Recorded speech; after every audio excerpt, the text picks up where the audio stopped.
H2O Just Add Water. You may know this as the Australian kids TV show about mermaids. You know, the ones that say, "Oh no, Cleo!" But did you know? This show also dealt with some other themes like attempted murder, kidnapping, organized crime rings, near-death experiences.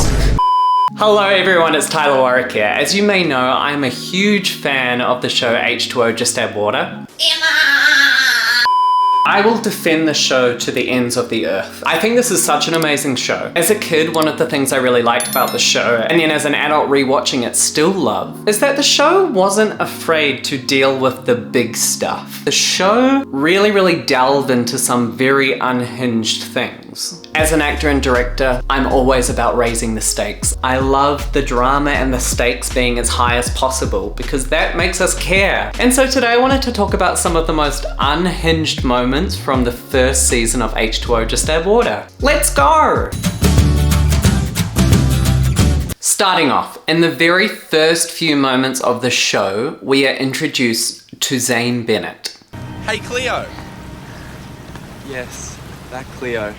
Zane Bennett may seem like your typical early 2000s bad boy bully, but in reality, he is so much more. Zane Bennett's a pig.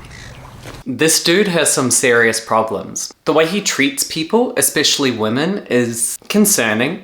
I'm actually so glad that the writers went in this direction with this character because it makes everything else that happens throughout the entire 3 seasons so much more meaningful and kind of the arc that this character goes through. But right off the bat, this boy guilt trips Cleo into helping him only for him to leave her stranded in the open ocean in a boat that does not work. Not only that, Cleo cannot swim. There's also no life vest.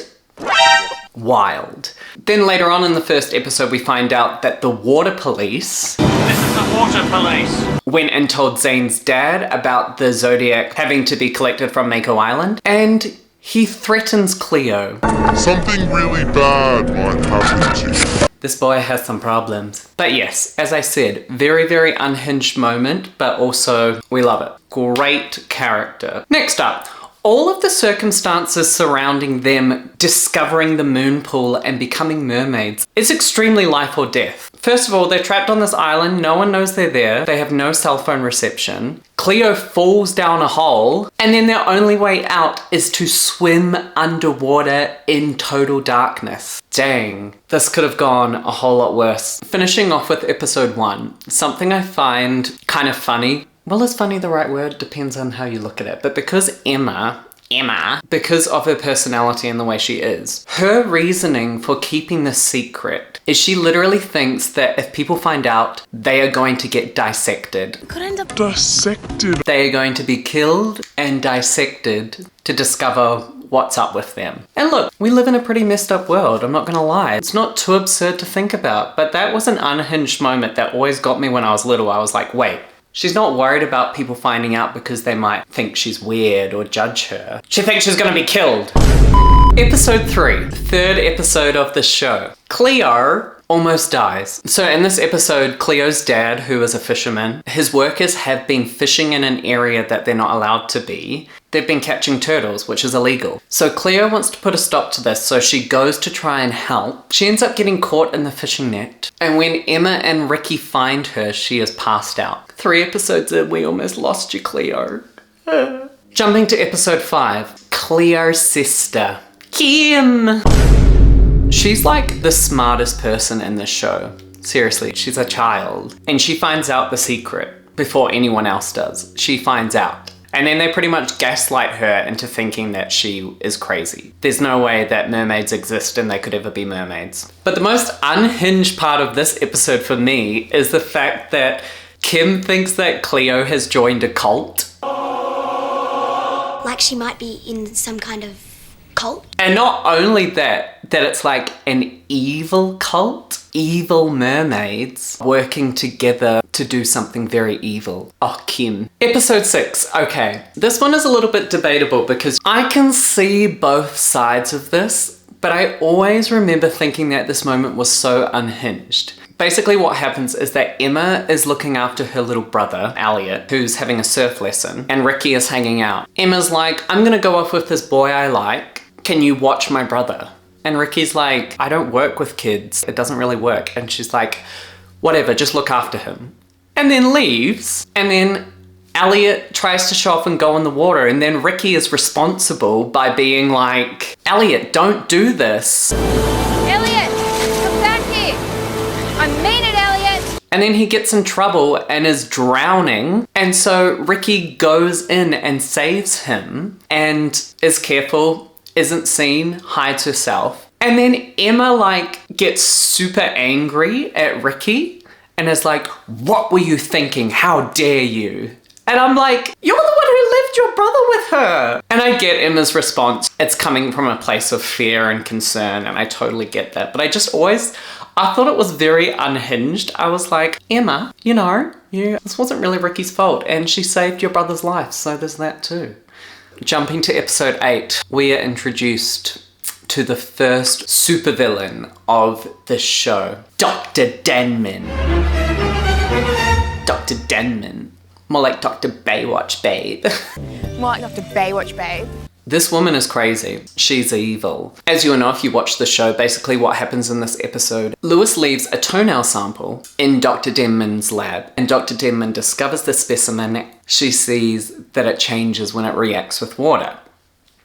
Now Lewis has a big crush on Dr. Denman, but now that Dr. Denman wants something from Lewis, she starts to get a little bit inappropriate, a little bit handsy, a little bit touchy. And she also wants Lewis to go with her. She wants this boy to like go with her. I'm like, this is a grown woman. Ooh. Episode 9. Ricky unknowingly gets involved with a crime ring. These people are illegally selling fish. They basically tell Ricky that if she can get these rare fish, they'll pay her good money for it. It's been a while since I've watched this one. Do they say that they work at the marine park, I think? It's just I work for the marine park. Part of my job is to breed rare fish like that.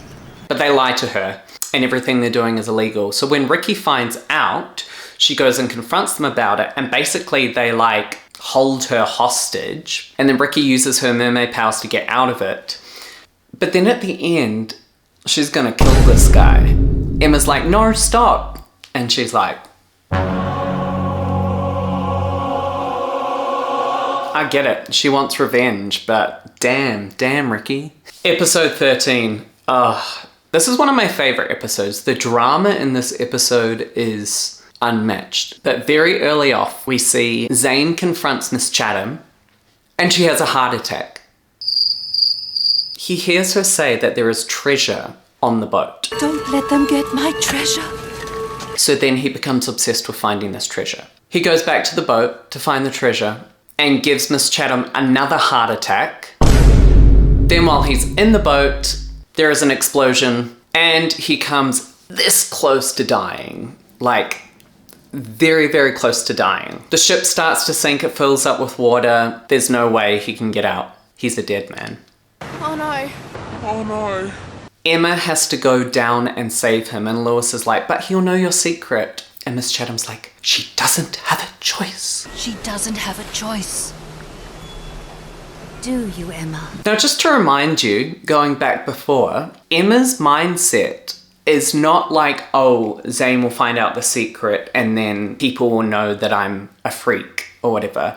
It's Zane's going to find out the secret. He's going to tell everyone, I'm going to get locked up. My life is over. I'm going to get killed and dissected. That's like where her mindset is at. So this is like a big deal. It's really like it's his life or her life at this point. But of course she goes down and she saves him. That is wild for anyone to deal with. But teenagers, wild.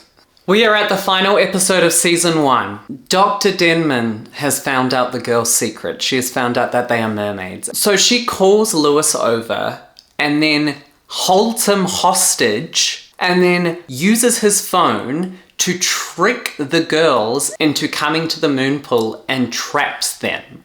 I mean, it's messed up. This woman should go to jail forever.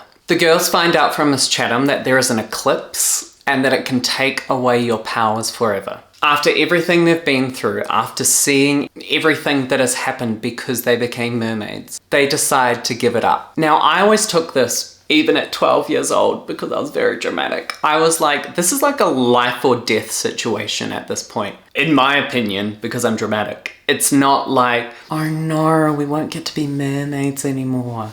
It's like, oh no, we won't get to live anymore. Or be free, because either way, if they don't give this up, they're going to be locked away forever. So they decide to give up their powers. Honestly, it makes me emotional because, as I've been saying throughout this video, I feel like they've raised the stakes to make us understand the gravitas of the situation and how this scientist is doing it all in the name of science, but she's ruining these girls' lives pretty much. And then, of course, if you've watched all of season 1, you'll know what happens at the end. But I'll let you watch that. And those were my most unhinged moments from season 1 of H2O. Do you think there were any moments I missed? Do you think in season 1 there was anything else that happened that you were like, whoa? Let me know down in the comments. Thank you so much for watching this video. Maybe I've inspired you to go rewatch H2O. I will probably be doing the same very soon. Love you all and see you later. Bye!